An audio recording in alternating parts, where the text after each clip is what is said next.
You're listening to Combat Radio with Ethan Dettenmeyer, right here on LA Talk Radio. Well, it wouldn't be Combat Radio with some sort of technical faux pas, but our 32 Days of Halloween actually starts today. And most of you know we're running a contest for autographed tombstones on behalf of the Children's Hospital, and we got a lot of interesting things planned. But today, to actually get things started, we have the privilege of sitting with a major icon in the entertainment industry, and there's a good possibility you know the work of this individual. Well, for starters, he's instrumental in the new Thing film coming out, as well as The Thing in 1982 that we all know and love on this program, but he's had a hand in everything from The Mask of Zorro to The Fog. The legendary Mr. David Foster, how are you? Fine, how you doing? Good, great to have you here. For me in particular, because I used to deliver mail to your office. Oh, God. I had hair back then. Yes, it's been a long time for me coming through the ranks. And also with us is a development executive on his team, Mr. Cox. How are you? Hi, thank you for having us. No, thank you. Producer Loda Hadley's here as well. Hi, how are you? Who's walked out of Warner Brothers. It's like the old Warner Brothers crew here. It's like I feel like I should be handing all of you guys mail. But you and I, David, we just were talking briefly about how how you felt about the new movie, The Thing, coming out. And yeah, I think it's quite good, actually. The thing that has to be made clear is it's not a remake; it's a prequel. Mm-hmm. And in the John Carpenter movie, there was a scene about a quarter way through the film where Kurt Russell jumps in a helicopter and flies with a doctor to a Norwegian base an hour or so away. Mm-hmm. And when he gets there, he's alarmed. The thing is wiped out. The whole camp is destroyed. Everybody's dead. And then he gets back in the chopper and flies back to the American base. And this movie is what the hell happened in that Norwegian camp. Who caused all that? Who killed all those people, if they were killed or it was a natural thing? And that's what this is about. And this ends where the Carpenter movie begins. The Carpenter movie begins with a chopper chasing a dog through an ice field. I don't know if you remember it, but I remember it. Yeah, and this one ends with the chopper chasing the dog through the ice field, and it catches up at the camp. Well, we're going to have to see it just because of that alone. Hey, look, do me a favor. Why don't you move his mic a little closer to him? I don't want anyone to miss what he's saying. Can you pull it? Here you go. But go ahead and make the adjustment.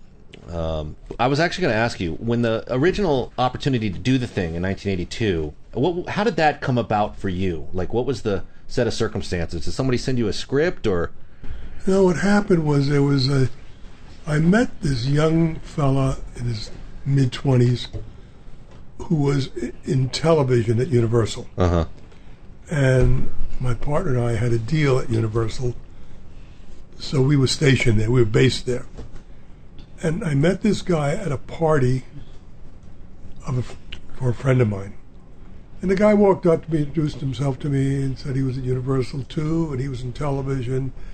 Didn't know anything about how you did movie business, and I said, I don't know anything about the television business. And next thing I know, about a week or so later, I got a call from this kid, young man. And he comes by the office, and he says, are you familiar with an old movie that Howard Hawks supposedly produced, but rumor has it that he directed it as well, called The Thing, 1950-something. I said, oh my God, yeah, I saw that in college and it scared the hell out of me. Mm-hmm.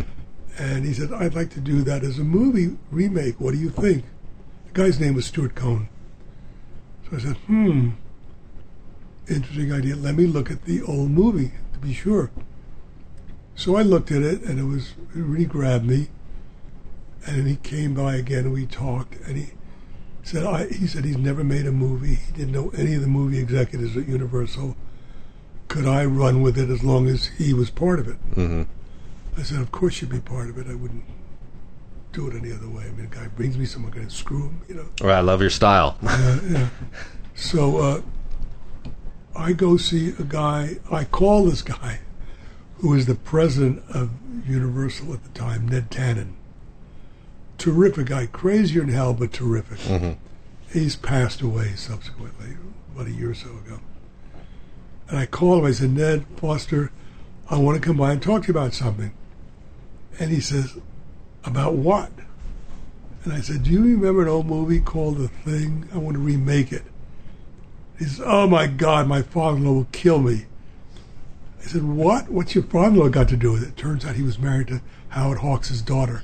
Mm. And Howard Hawks did the first one. Remember that? Right, The Thing from Another World. Yeah. But what was the story where he doesn't have directing credit on it, but he's rumored to have directed it? Yeah.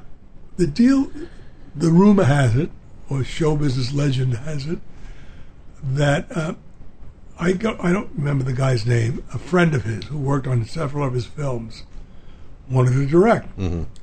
And Hawks said, okay, you can direct this movie. I'll produce it, so I'll be behind you. And he told the financier, whoever it was, I forget who. Who was it? God. RKO? Was it RKO? Yeah, like that. Yeah. That if there was any problem, he'd step in and back up the guy. Mm-hmm.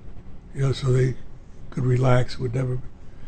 So rumor has it that it started out and it became too much for this guy because of special effects and the monster, and then there was a time when the United States and Russia were at each other. In fact, if you remember, you probably don't, but the end of the movie, there's this off-camera speech.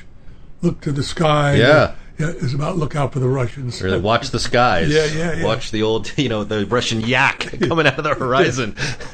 Howard Hawks was really a right-wing son of a bitch.